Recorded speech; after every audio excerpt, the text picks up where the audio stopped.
Pues este día mi compañero Diego Antonio Díaz Hernández y mi persona Jorge Pablo Chorro Canteras, venimos a explicarle acerca de la investigación que hemos hecho acerca de lo que viene siendo el tema de las instalaciones eléctricas. Pues en este tema hemos recopilado información acerca de las instalaciones eléctricas, acerca de lo que viene siendo pues los cables que se pueden utilizar, el calibre, el dispositivo de seguridad, pues a tierra. Hemos recopilado mucha información y la hemos resumido y es lo que hemos venido a explicarles hoy de lo que viene siendo unidad 1 y 2, 3 y 4. Y también venimos a pues, hablarles un poco acerca de las reglas del CIGET. Y pues para empezar y terminando esta introducción, mi compañero Diego Antonio Díaz Hernández comenzará a hablar sobre lo que viene siendo la investigación. Le dejo la palabra a mi compañero. Buenos días, maestra. En este momento me toca explicarle acerca de las características de los cables eléctricos, las partes, el calibre y la ampacidad. Sobre los elementos que proveen la trayectoria para el flujo de la corriente. Las partes de un cable son el alma conductora, el aislante y la cubierta protectora. El alma conductora es aquella parte que lleva la corriente de consumo por todo el circuito. Los materiales comúnmente utilizados son el cobre y el aluminio, pero más frecuente el cobre. El aislante es el que se encarga de separar o aislar el flujo de corriente del exterior para evitar cortocircuitos, electrocución o otro tipo de peligros mortales. Este se fabrica con un material de termoplástico o en hule. La cubierta protectora, esta no todas la traen, cabe destacarlo. Esta se encarga de proteger el material, el alma conductora contra los daños físicos y el aislante. También contra los daños químicos. Esta se construye generalmente de nylon y esto varía según el ambiente que se vaya a utilizar. El calibre. El calibre define el tamaño de la sección transversal del alma conductora. El calibre puede estar expresado en milímetros cuadrados o bajo la normalización de la AWE, American Wire Gauge. También tenemos lo que es ampacidad, que es su capacidad de conducción continua de corriente bajo las condiciones específicas. La ampacidad de un conductor la define su calibre, así también como la temperatura del ambiente en donde éste se encuentre. Mientras más grande es la sección del conductor, más corrientes este puede conducir sin que se sobrecaliente. Acá tenemos una tabla de ampacidad donde se encuentra el calibre, la temperatura máxima y eso. Como podemos ver, ahí están. Tenemos los tipos de aislamiento de cable eléctrico. El aislante es el material que separa el alma conductora del exterior. Si los cables no tuvieran aislante, sería muy difícil la distribución de los circuitos en las instalaciones eléctricas residenciales o industriales, ya que correríamos bajo un peligro grave de electrocución. Este permite que la instalación no energice la carcasa de los equipos, corazas metálicas, y evita cortocircuitos, así como la electrocución de personas. Las letras de designación del aislamiento R, T, X, H, H, H, W,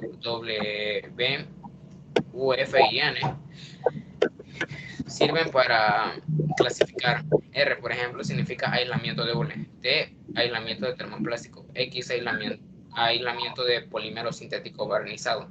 H, resistente al calor hasta 75 grados. HH significa que resiste al calor hasta 90 grados Celsius. La W significa que resiste la humedad. La UF, que es para un uso subterráneo, o sea, abajo de la tierra, y la N, que es una cubierta de nylon. Si no se indica H, es que este resiste hasta 60 grados Celsius. ¿Cómo se fabrican los cables eléctricos? El trifilado consiste en reducir el tamaño del alambre de cobre hasta obtener el diámetro deseado. El cableado, los hilos de alambre se montan en una máquina trenzadora que se encarga de agrupar los alambres. El aislamiento, se le aplica una capa de material de aislamiento. El cableado de fases es un agrupamiento de cables para construir un cable multiconductor. La pantalla se utiliza para evitar que la corriente eléctrica que pasa por el cable provoque ruidos e interferencias en el exterior, que sirve como protección para el cable conductor, ya sea de golpes, tracción y roedores. La cubierta exterior lleva una cubierta polimérica para proteger el aislante y el conductor ante la humedad y daños mecánicos.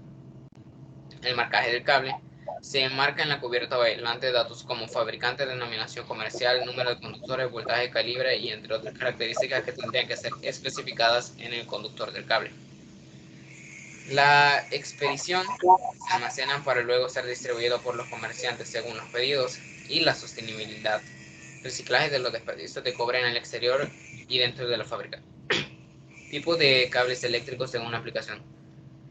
En las instalaciones eléctricas existen demasiadas formas en las que se puede distribuir la energía eléctrica, así como las condiciones a las que se deben someter los cables eléctricos.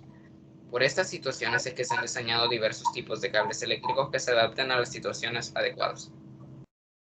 El cable de distribución de área, que generalmente está compuesto por 3 o 4 cables con aislamiento individual de termoplástico, polietileno o de PVC. Estos están dispuestos helicoidalmente alrededor de un conductor neutro sin ningún aislante. Las aplicaciones. Estos cables están en sistema de distribución de energía energía eléctrica en baja tensión en diferentes áreas, como acometida de áreas de servicios secundarios o alumbrado general. Acá podemos ver una imagen de cómo son los cables de distribuciones de área.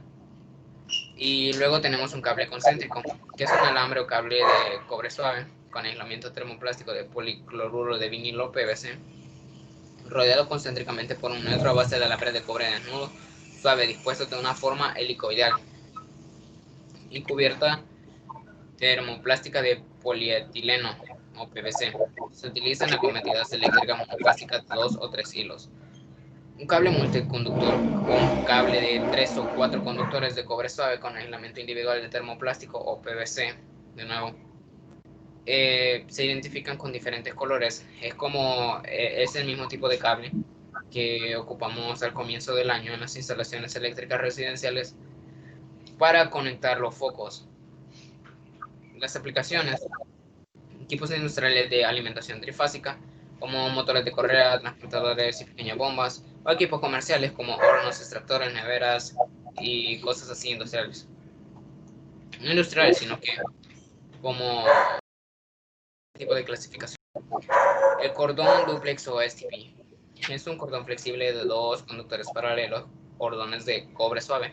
Se fabrican en calibres desde 22 AWG hasta 10 AWG y poseen aislamiento individual de policloruro de vinilo y unidos por una pista del mismo material. Ahí podemos ver cómo está la imagen de cómo es un cordón dúplex. Las aplicaciones de estos es que son diseñados para suministrar energía eléctrica de baja tensión a aparatos electrodomésticos. El cable SJT. Cables de 2 o 3 o 4 conductores de cobre muy suave en construcciones flexibles, con aislamiento individual de PVC, identificados con un color cada uno: negro, azul, gris, blanco y verde. Y por último, con una cubierta exterior de PVC. La superficie exterior puede presentarse de forma estriada o lisa. Las aplicaciones es prácticamente para computadoras, aspiradoras, mezcladoras, pulidoras, taladros, jaladoras o dispositivos portátiles, incluso electrodomésticos. El cable UF. Estos pueden ser sólidos o cableados y están construidos por cobre temple suave. Están además aislados con una capa uniforme de material termoplástico PVC resistente a la humedad. Acá podemos ver cómo es este tipo de cable. Y las aplicaciones son de que estos son utilizados para circuitos de fuerza y alumbrados en edificaciones industriales o residenciales. Estos se caracterizan porque estos son utilizados más que todo para ser usados bajo tierra en las instalaciones. Se usan en viviendas del lado interior o exterior de las paredes. Los tipos de empalmes eléctricos. Ahora ya pasamos a otro tipo de cosas. Los empalmes eléctricos son quizás uno de los factores que más influyen en el correcto funcionamiento de una instalación eléctrica residencial. Hoy, dentro de los empalmes que trataremos acá en este momento son el cola de rata en derivación, prolongación y Western Union. Acá podemos ver cómo es un empalme cola de rata con conector y sin conector. Este tipo de empalme se emplea cuando los cables no van sujetos a esfuerzos de tensión elevados. Se utiliza para hacer uniones de conexiones de los cables en las cajas de conexiones o salidas, ya sea de tomacorrientes o interruptores. El empalme Western Union Este empalme nos sirve para unir dos alambres que soportan mayores niveles de tensión, y se utiliza principalmente para tendidos. Como podemos ver, hemos puesto solo el paso 1 y el paso 2 para que vean la diferencia de que para comenzar tienen que pelar el cable a 8 centímetros aproximadamente, y luego quedaría así como está. Luego de hacer el proceso que ya sabemos, quedaría así como en el paso 4. El empalme dúplex. En la figura se ilustra que el empalme, en la figura que vemos ahí, se ilustra que el empalme es utilizado para unir cable dúplex. Este empalme está compuesto por dos uniones Western Union, realizados escalonadamente con el propósito de evitar diámetros excesivos al colocar la cinta aislante y evitar un posible cortocircuito. Luego tenemos un empalme de cables en T. Como podemos ver, así sería el resultado final, donde el empalme con vueltas cortas, alambre principal corrido y alambre derivado.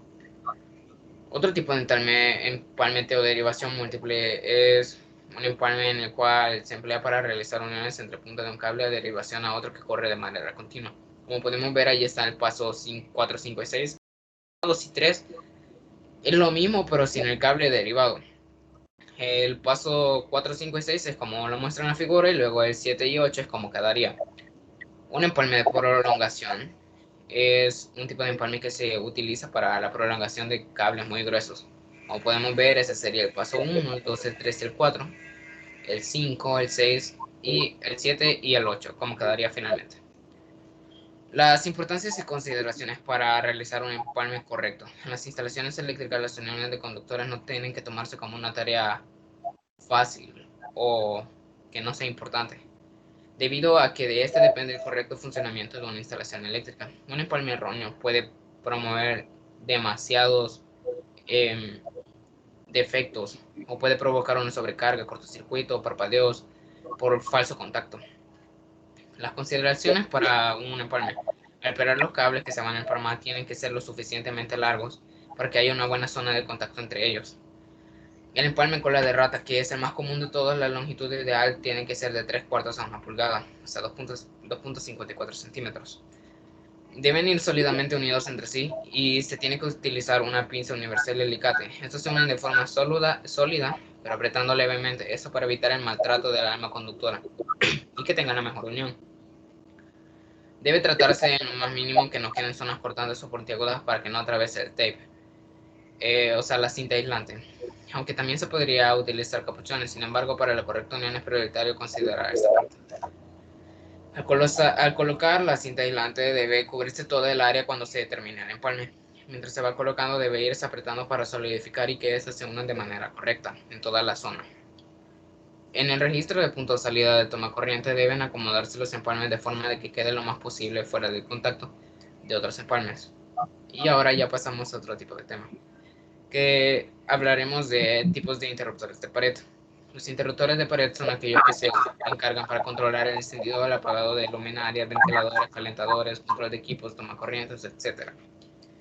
Estos se fijan con tornillos en cada de forma rectangular que se encuentran empotrados en la superficie de una pared. Dentro de los tomacorrientes más comunes podemos encontrar los en una residencia son interruptores simples, dobles, triples, de 3 vías, de 4 vías, con los pilotos y combinando tomacorriente. Un interruptor simple o de un polo. Este es el que controla la carga de un solo punto. Este está marcado con un on y off. Este es el más simple de todos. Posee un punto de conexión que es para poder interrumpir el circuito a controlar.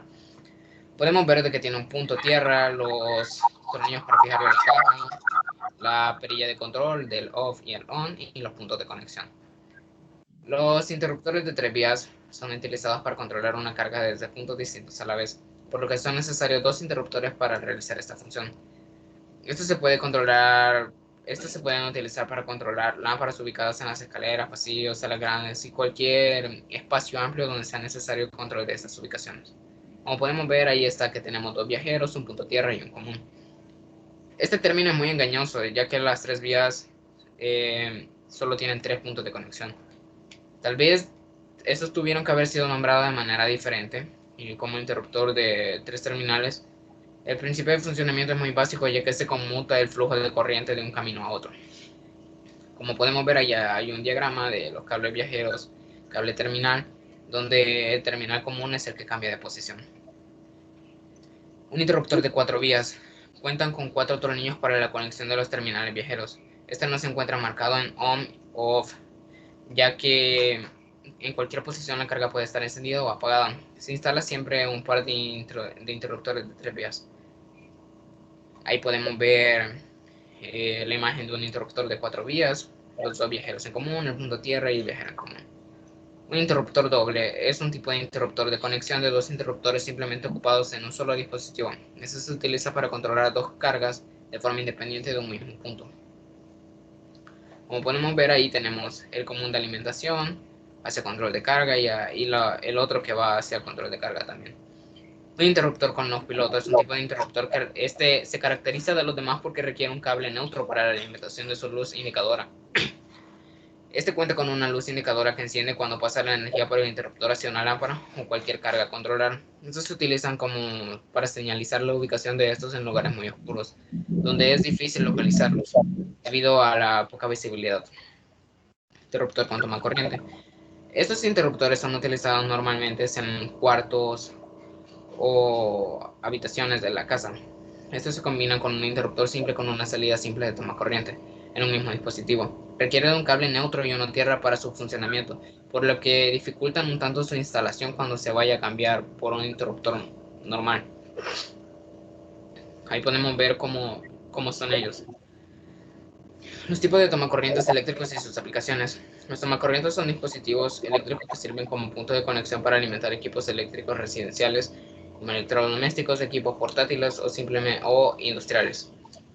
Las características que definen un tomacorriente son las siguientes: tensión máxima, corriente máxima y número de polos.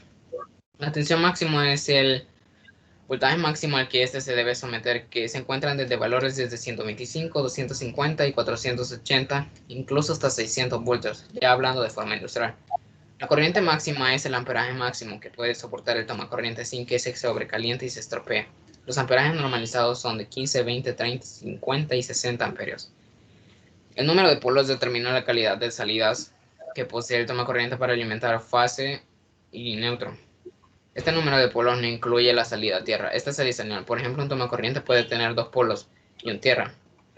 Aparte de un tomacorriente monofásico, como podemos ver, está el tornillo para fijar la caja, la ranura de neutro, ranura de fase, también la ranura de tierra, los tornillos de terminal neutro, las láminas de conexión entre tornillos y tornillos de terminal de fase.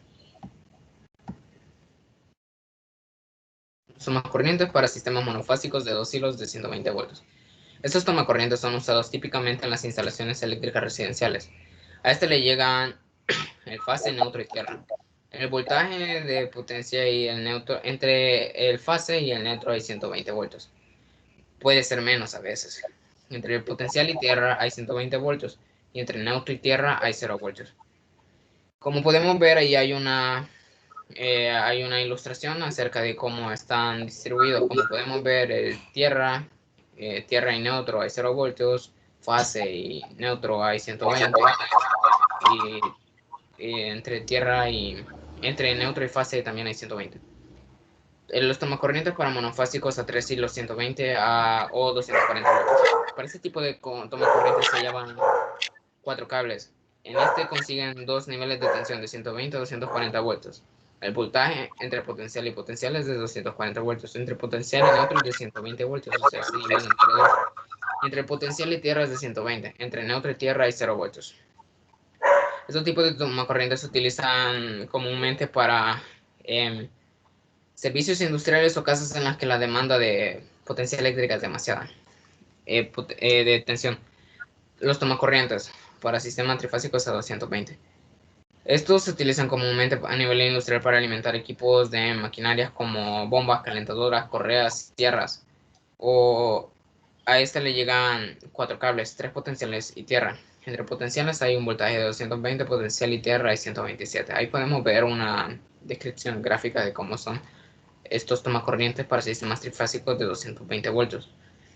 Los tipos de canalizaciones eléctricas caracterizadas y aplicaciones. Las canalizaciones eléctricas o simplemente tubos de instalaciones eléctricas son elementos que se encargan de contener los conductores eléctricos, los tubos de PVC. Entre sus aplicaciones podemos ver que estos se empotran bajo concreto en el suelo, techo o paredes. En zonas húmedas y en superficies considerando sus limitaciones técnicas y físicas. Los tubos EMT, que por sus siglas son Electric Metallic Tubing, EMT, las aplicaciones son que mayor aplicación está para montar en superficies visibles, soportando leves daños mecánicos, pero pueden estar a la intemperie. Pueden ser empotrados o zonas ocultas bajo concreto, ya sea en el suelo, techo o paredes. Los tubos IMC, estos tubos son más resistentes que los EMC, debido a grosor de sus paredes, son más difíciles que trabajar que los EMT. Sus aplicaciones pueden variar, aunque se pueden utilizar en cualquier zona, ya que son ampliamente usados en instalaciones eléctricas industriales en zonas ocultas o visibles, ya sea enterrados, empotrados en el suelo o bajo concreto. Pueden estar a la intemperie, soportando la conexión por su revestimiento galvanizado, y en lugares con riesgos de explosivos. Los tubos flexibles metálicos son tuberías fabricadas de acero y pasan por un recubrimiento galvanizado. Las aplicaciones. Su aplicación principal está en los medios industriales, en zonas donde el cableado está expuesto a vibraciones, a torsión y a daños. Instalaciones en zonas visibles donde el radio de curvatura del alambrado se vaya a realizar es muy grande. Y para el cableado de aparatos y máquinas eléctricas. Los tubos flexibles de plástico. Estos se fabrican con materiales termoplásticos, generalmente con PVC, de doble capa, haciéndolo mucho más resistente y hermético. Se caracterizan por ser livianos y con una superficie corrugada que lo hace más flexible. Las aplicaciones. Estas se instalan en zonas visibles donde el radio de curvatura es muy pronunciado y en aparatos que involucren cableado con curvaturas elevadas. Y para terminar, un tubo Liquidite, creo que así se pronuncia. Este se construye similar al tubo flexible metálico. La diferencia está en el recubrimiento de un material aislante termoplástico que tiene la finalidad de ser hermético, resistente y flexible. Sus aplicaciones son el cableado de motores de maquinarias industriales, zonas con alta vibración y para lugares con mucho polvo, lugares agresivos con alta humedad y presencia de aceites corrosivas. En este momento mi compañero Pablo Chorra, lo siguiente. Gracias. Bueno, pues continuando con lo que viene siendo el tema, pues ahora pues les vengo a explicar acerca de la unidad 3 y 4. Pues para empezar, vamos a hacer una pequeña retroalimentación de lo que pues mi compañero Diego Díaz ya venía diciendo. Pues, para empezar, tenemos que las conexiones básicas de los interruptores eléctricos. Los interruptores eléctricos, básicamente vamos a hablar sobre pues, el de 3 vías y el de 4 vías. Pues el de 3 vías es, digamos que son los que son más utilizados para la conexión de los interruptores. Estos interruptores de 3 vías se utilizan en los circuitos para controlar lámparas o grupos de lámparas desde 2 puntos. Es decir, que pueden controlar el encendido y el apagado desde 2 puntos diferentes o desde 2 ubicaciones diferentes. Pues el siguiente es la conexión del interruptor de 4 vías. Este circuito pues no es muy habitual verlo, no es común verlo en una instalación eléctrica, porque la función de esta es controlar una lámpara o grupo de lámparas de diferentes. También se puede utilizar para controlar más de 3 lámparas desde 3 puntos diferentes. Y se puede hacer sin problemas agregando más de un interruptor de 4 vías entre cables que interrumpen el interruptor o cables viajeros. Pues lo siguiente, tenemos conexión de tomacorrientes eléctricos. La conexión de tomacorrientes, pues el primero que vamos a ver es el tomacorriente simple que va de 125 voltios a 15 amperios. Esta conexión es la más simple que se puede encontrar de un tomacorriente, ya que esta conexión tiene la característica de que solamente llegan 3 cables a la. En este caso, bueno, en algunos casos, si se trabaja con un tomacorriente, puede que esté hasta el final del circuito. Y el siguiente es la conexión de tomacorriente de 240 voltios. En esta conexión llegan dos cables potenciales y uno a tierra. Ya vamos a explicar un poquito más adelante lo que viene siendo tierra o puesta a tierra.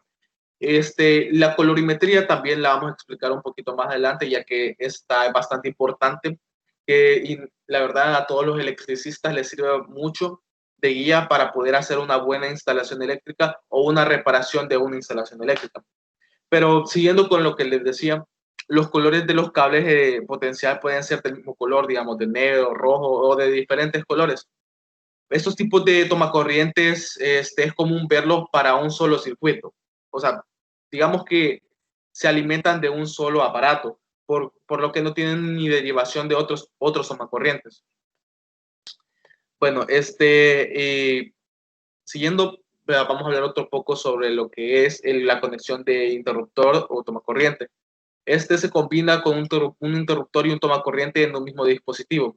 El interruptor, digamos que sirve para controlar las luminarias, lámparas o lo que se tenga conectado, mientras que el tomacorriente para alimentar algún electrodoméstico o lo que se tenga conectado a baja potencia. Se puede instalar en cualquier espacio donde sea necesario el tomacorriente adicional, ya sea en un baño, en una habitación, en la sala, etcétera. Ahora avanzamos con lo que viene siendo la unidad 4. Bueno, siguiendo con lo que les decía, vamos a hablar lo que vienen siendo los fusibles. Primero que todo, vamos a hablar sobre lo que son los valores, las características y básicamente lo que es su diseño en sí. Pero para empezar, ¿qué es un fusible? Los fusibles son dispositivos, bueno, no dispositivos, son aparatos eléctricos de protección, de seguridad. Estos se encargan de abrir el circuito cuando existe algún tipo de falla eléctrica, una sobrecarga o un cortocircuito. Pues estos fusibles están compuestos de una lámina metálica que soporta muy baja tensión o que soporta baja tensión, bajo punto de fusión. Pues su diseño es muy simple. Y la verdad es que sus características químicas son las que permiten considerarla parte de una seguridad en una instalación eléctrica, ya que el fusible en sí es como un tipo de aparatito, es como un tipo cilindro con cristal alrededor, que la lámina metálica que soporta bajos puntos de fusión, que está en medio del cilindro. Es como que si fuera un botecito. Pues en el medio, donde está la lámina metálica, cuando se ve como que va a haber un sobrecalentamiento o un cortocircuito, esa lámina donde pasa la energía es muy como, no soporta mucha fusión y es muy delgadita. Pues al instante que se ve que va a hacerse una sobrecarga, un cortocircuito, esa lámina donde pasa la energía se corta.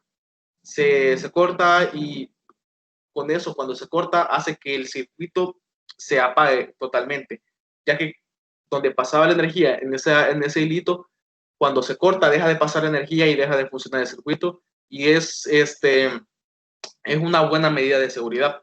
Pero también, como ya antes lo había dicho, existe que tiene bajo punto de fusión, pero dependiendo del bajo punto de fusión o del punto de fusión, pueden clasificarse los fusibles.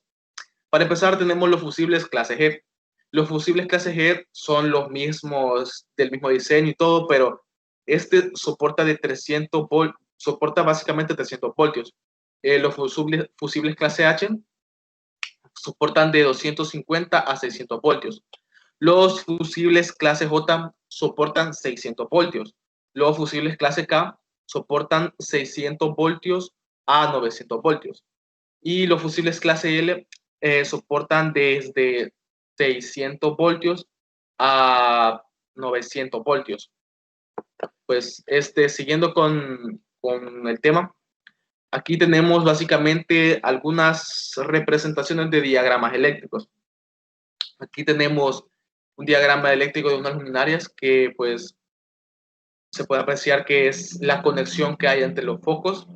Aquí podemos observar que el cable azul es neutro, cable gris fase, que van conectados al foco con interruptor. Y también podemos observar que es pues el cable bueno, un diagrama pictórico más que todo sobre las luminarias que aparecen digamos, por así decirlo, en las calles. O sea, en las calles podemos ver luminarias, así como las lámparas que están pegadas a los postes. Pues este es un diagrama pictórico de donde se puede observar el cable de distribución de área, la acometida, el contador de energía, etcétera. Y pues siguiendo, pues ahora tenemos lo que viene siendo la puesta a tierra. La puesta a tierra básicamente es una medida de seguridad. ¿Por qué? Porque esta puesta a tierra es un cable básicamente que va conectado a tierra, valga la redundancia, que sirve de protección si en algún punto existe una sobrecarga o un cortocircuito, parte de toda la energía que puede pues, provocar un incidente, va directamente dirigida a tierra. ¿Y por qué? Es debido a que la tierra no tiene ningún punto en que es energizado. Entonces, básicamente la energía se redirecciona a la tierra y pues pues al llegar a tierra se disipa totalmente. Al no tener ningún punto energizado, pues la corriente se disipa. Y es una muy buena medida de seguridad que básicamente es obligatoria ponerla en toda instalación eléctrica. Y pues básicamente eso de la puesta a tierra. Y después seguimos con la colorimetría. Antes les venía diciendo que era importante lo de la colorimetría, pero básicamente esta colorimetría puede variar. Es muy importante que se tenga una instalación eléctrica, ya que le sirve de guía ¿cómo se llama? Al electricista, ya que con esto puede ordenar cada una de las conexiones que hay desde la caja térmica a toda la residencial. Pero como le decía, estas colorimetrías suelen variar dependiendo del país. Por ejemplo, nosotros que somos de El Salvador, nosotros tenemos de cable fase, normalmente es negro, o por lo menos negro usábamos en los talleres de EMCA de Ricaldone, y usábamos blanco para neutro.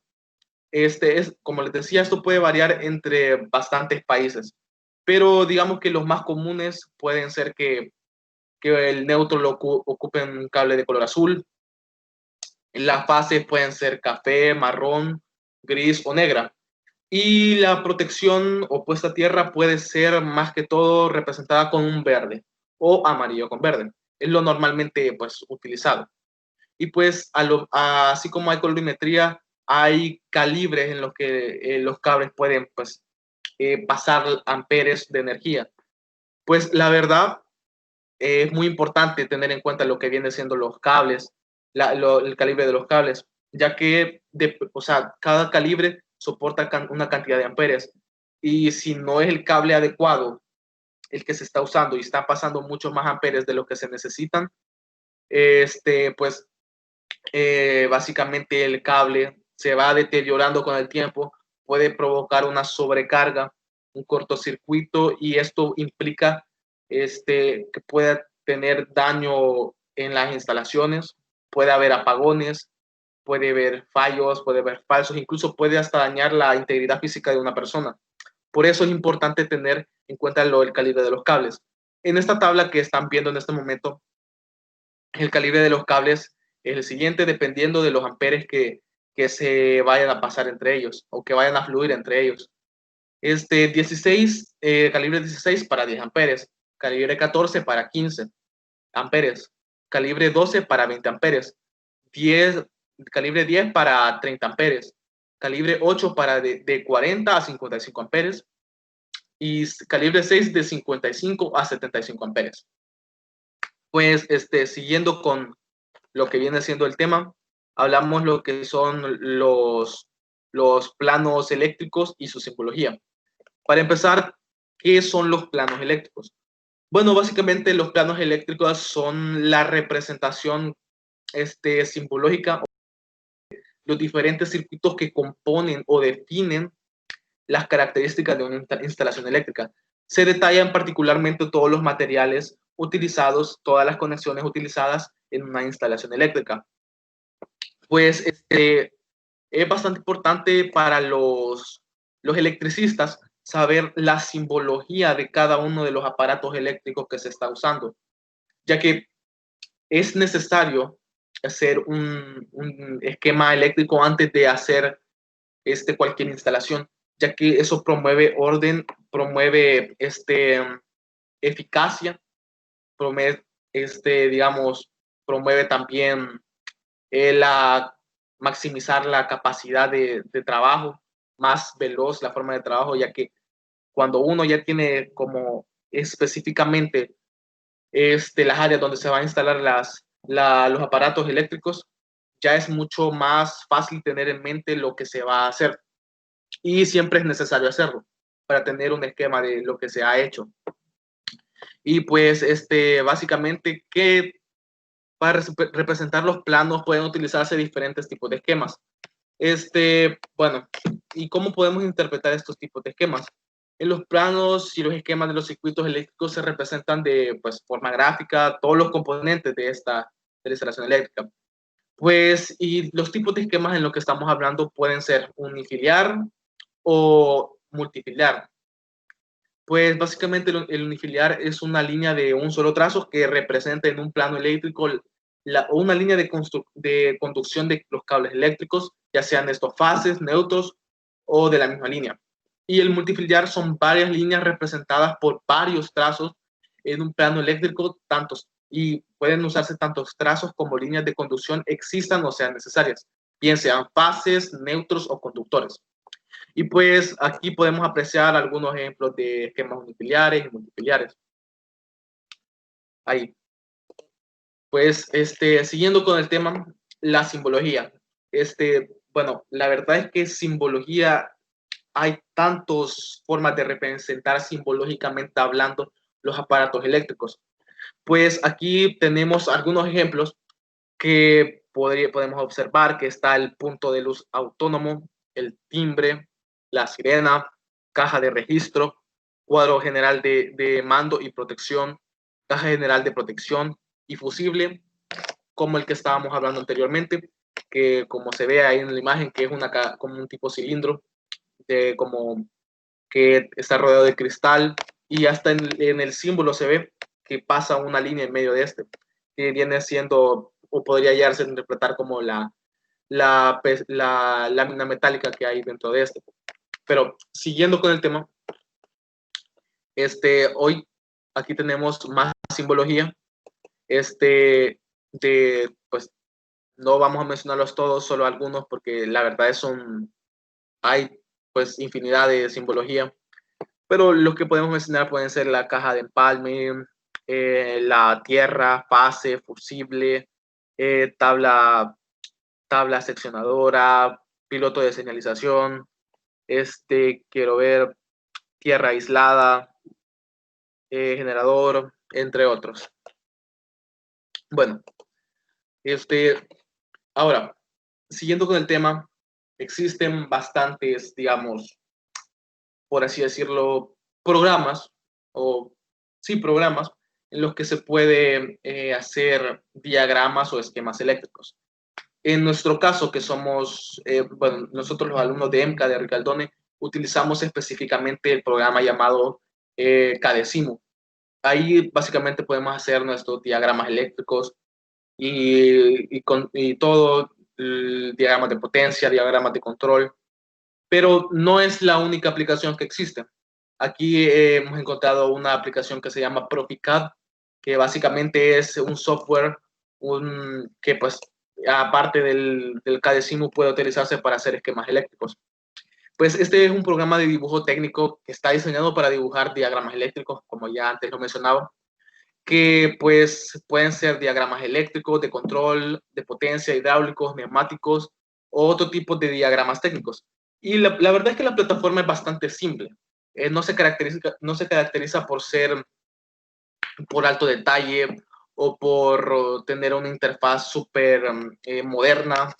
Es muy simple, pero la verdad es que la que lo hace simple es lo que lo hace buena, ya que pues Es bastante, porque digamos que al ser demasiado simple es, digamos, fácil de ocupar y se hacen muy buenos trabajos en este programa, ya que digamos que uno puede tener alto cuidado en los detalles y por su simpleza a la hora de realizar los diagramas eléctricos, sí, pues se resulta más rápido y mucho más fácil. Y pues la verdad, la interfaz no es la del todo moderna, pero es muy buen programa para hacer diagramas eléctricos. Ahí podemos observar algunas imágenes de lo que viene siendo la interfaz del programa. Ahí también unos ejemplos de diagramas que se pueden hacer ahí. Y bueno, pasamos a la parte de lo que viene siendo los cálculos. Y pues la verdad es que estos cálculos básicamente son para calcular la cantidad total de amperios que se ocupan en una zona específica, por así decirlo. Bueno, el voltaje, dependiendo de cada país, el voltaje es específico. Por ejemplo, en Perú es de 220, hay 220 voltios. Y en El Salvador, que es en nuestro caso, hay 115 voltios.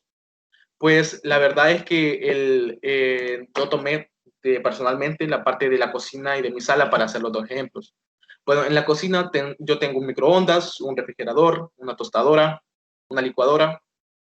Y pues básicamente la fórmula aquí es solo sumar los watts que ocupan y pues dividirlos entre la cantidad de voltios que es la que es normal en el país. Y pues dividiendo y sumando los watts totales me dio 2.770 watts. Y lo dividí entre 115 voltios y me dio 24 amperios, que es la cantidad de amperios que se gasta en la cocina. Ese es el primer ejemplo. El segundo ejemplo es de la sala, que yo ocupé en mi sala una televisión, un PlayStation 4, un ventilador, un computador y los focos, que son los normales.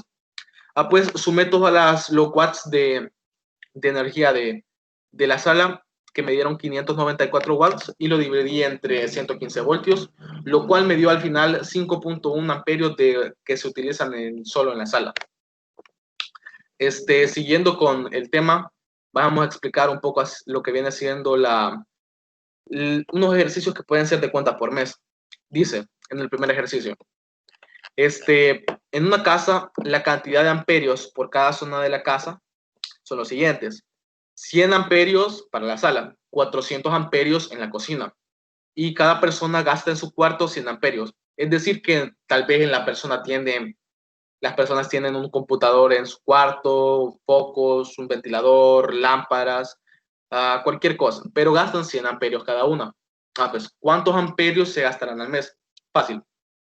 Sumamos la cantidad de amperios que se gasta por zona de la casa, ponemos 2 veces los 100 amperios, ya que son 2 personas las que viven en la casa, lo que nos da en total 700 amperios. Es decir, 700 amperios son lo que gastan las personas por día. Pues ahora solo simplemente o por simple deducción, se puede decir que ese 700 se multiplicaría por 30 y nos daría 21.000 amperios, que son los amperios que se gastan al mes, que es cuando llega los impuestos o el recibo de electricidad. Y pues en el segundo ejemplo nos dice, en una casa la cantidad de amperios se gastan, en una casa la cantidad de amperios que se gastan al día con los electrodomésticos y todo son de 400 amperios. ¿Cuántos amperios se gastarán al mes? Pues aquí ya nos están diciendo que los 400 amperios son los que se gastan total al día. Pues básicamente, por simple lógica, se diría que 400 por 30 sería quedaría 12.000 amperios. Son los amperios totales que se gastan al mes y es los amperios que se gastarían o los que le saldrían en el recibo de electricidad a la persona. Y pues siguiendo con el tema, vamos con lo que viene siendo el cuadro de cargas. Pues en el cuadro de cargas, pues básicamente solo es un cuadro donde se muestran los watts que se van gastando dependiendo del electrodoméstico o el aparato eléctrico que se está utilizando. Y aquí básicamente vamos casi finalizando con las normas de lo que viene siendo la SIGET, lo que mi compañero Diego Díaz les explicará en este momento.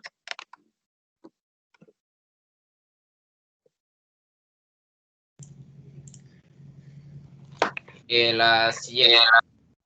Aspectos importantes que considerar establecidos en la norma técnica de conexiones para baja tensión para servicios residenciales por la CIET. La CIET es la encargada de supervisar y normar las funciones de compañías de electricidad y telecomunicaciones. Todas las distribuidoras y empresas que trabajen en construcciones y diseño de instalaciones eléctricas tienen que seguir las normas de la CIET. La norma técnica de conexiones para baja tensión para servicios residenciales establecidos para CIET se creó para que se determinen diferentes cosas. Una de ellas es la seguridad que se aplica en las actividades de conexión y reconexión de los usuarios finales de las redes de distribución. Las empresas y distribuidoras tienen requisitos de seguridad bajo unas leyes. Algunas de ellas son la Ley General de Electricidad, el Reglamento de Ley General de Electricidad, términos y condiciones de pliegos tarifarios y entre otros. Cualquier persona tiene derecho a que se le distribuya el servicio, pero esta persona tiene que cumplir con las condiciones dadas por la empresa. Cuando se tenga la conexión de servicios de media tensión, se debe seguir un procedimiento general con los siguientes pasos: solicitar factibilidad de conexión de suministro de energía al distribuidor, solicitar la revisión y aprobación de los planos de diseño eléctrico, someter a revisión y aprobación los planos de la obra eléctrica como construidos y solicitar elaboración de un presupuesto para la conexión de la cometida. Siempre se piden que todas las conexiones de baja y media tensión cuenten con las condiciones seguras para que se pueda garantizar la seguridad de las personas, así como también la del circuito o la instalación eléctrica. Los cables de acometida se deben proteger cuando sea necesario mediante los siguientes métodos: conduit metálico, tubería flexible acorazada y tubo galvanizado. Existe una tabla de clasificación de tarifa en servicios eléctricos y esta se divide en categorías, que son pequeña demanda, mediana demanda y grandes demandas. Durante todo el proceso que se hace para la conexión de suministro de energía eléctrica se pide Do We Need, formulario de solicitud de permiso, y una constancia de facilidad técnica y punto de entrega extendida por el distribuidor, el NIT. En conclusión, en este proyecto se ha logrado conseguir conocimientos de instalaciones eléctricas. Es muy importante saber las normas que se establece la CIET para realizar una instalación eléctrica. Lo siguiente se lo explicará mi compañero Pablo. Pues siguiendo pues ya casi finalizando lo que viene siendo la investigación, en la conclusión tenemos que también la simbología también es una parte muy esencial en la cual no se tiene que olvidar no se tiene que olvidar realizar ni planos ni esquemas eléctricos, ya que es muy importante representar todos los aparatos eléctricos de una instalación eléctrica. Y ahora que, pues, a la hora que hemos investigado, se nos hará un poco más fácil de poder aplicar la teoría, porque básicamente, en una conclusión personal, se ha aprendido bastante lo que viene siendo en el año, de bastantes cosas de electricidad, y básicamente, en mi opinión, o siento que en general, es bastante importante saber bastante teoría acerca de la electricidad antes de poder aplicarla, ya que ahora, pues, no se puede solo ir haciendo lo que uno piense que es correcto, porque eso puede costar mucha seguridad. Porque, por ejemplo, con la electricidad es algo con lo que no se tiene que tomar a la ligera, ni algo con lo que se tiene que jugar. Entonces, por eso es necesario aprender la teoría, que es para prevenir bastantes accidentes o salvaguardar la vida de las personas o del electricista que está trabajando, y no hacerlo solo empíricamente, ya que si no aprendemos pues la teoría que es necesaria, pues no podremos llegar a ser tan buenos electricistas, porque es necesario. Y pues finalizando con la valoración, esta actividad nos ha ayudado a mi compañero y a mí bastante, porque no sabíamos, pues la verdad, mucho de lo que viene siendo específicamente lo que viene siendo las instalaciones eléctricas. Sabíamos lo que eran, sabíamos que una idea general, pero ahora que hemos profundizado más en el tema y hemos investigado más, ya estamos más conscientes de lo que radica una instalación eléctrica, la seguridad que se tiene que tomar, las vidas que se están poniendo en juego al momento de hacer una instalación eléctrica, ya que pasar lo peor si no se puede, si no se toma en cuenta las medidas de seguridad. Y pues también hemos aprendido bastante en el transcurso del año acerca de todo, de las instalaciones y pues de los diagramas eléctricos, diagramas de potencia, cómo utilizar los programas KDSIMU para representar lo que viene siendo nuestra máquina Expo y otros tipos de diagramas.